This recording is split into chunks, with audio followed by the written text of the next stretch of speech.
Welcome to the Learning is Change list, the web series where I get to tackle all the things that I would like to learn how to change in education, with a community of reflective practice vloggers, in order to create an engine for authentic learning. My last video was talking about all of the risk involved in not doing a change initiative right, where you have all of these false positives and you're not creating a system for that change, you're just trying to bite off really small pieces.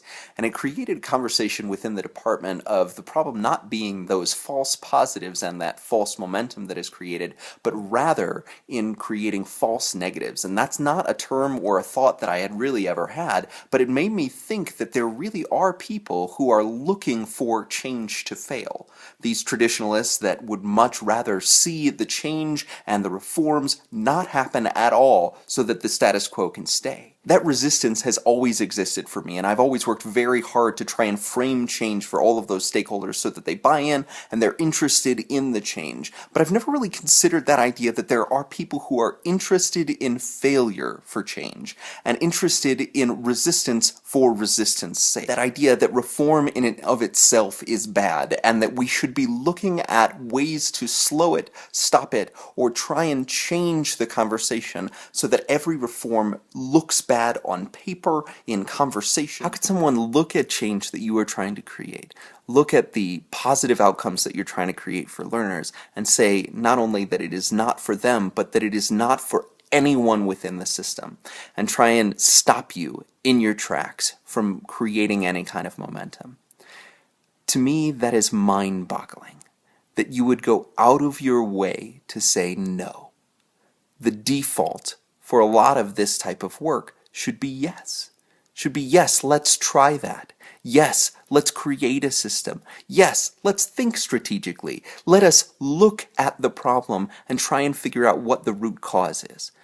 Why is it that we would say no to any of those things? Is there an anti-change disposition that we can look for in certain people and certain systems, and that we can actually attack, or that we can shift in order to make it more friendly and make it more palatable to change? Is there a way that we can approach a problem so that we don't have these minor failures be emblematic of the larger failure?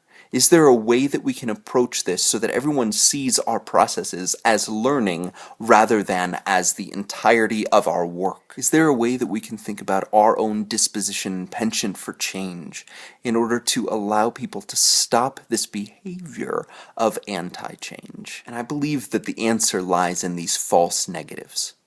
These false negatives, these little pieces of failure that could stop us, but won't, because we are going to frame them as learning. They won't stop us because these false negatives are ours and we own them, and we are going to talk about them in the grand continuum of change, rather than these are the milestones that we are going to pay attention to, that we are going to allow you to plant a flag in and say, this is not working. This is not what we thought of when we said change. I believe that if each one of these false negatives has reflection at its focal point, has a pure purpose and an audience for that change, has the data to back up why we keep on going, then there is no other part to the conversation. There is no stopping. There is no way to say, you cannot do this. Because we have said, yes, this did not work, but here's why. This is what we learned. I'm going to document the heck out of this, and I'm going to be able to say, this is what happened.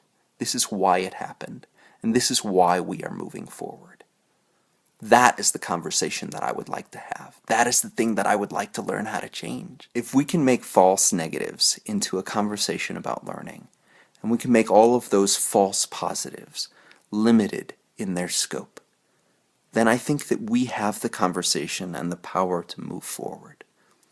We have the ability to say to naysayers and to traditionalists and to those who wish to see us fail, this is what we're learning. What are you learning? What have you learned from your penchant for saying no? What is it that you can use to back up your story?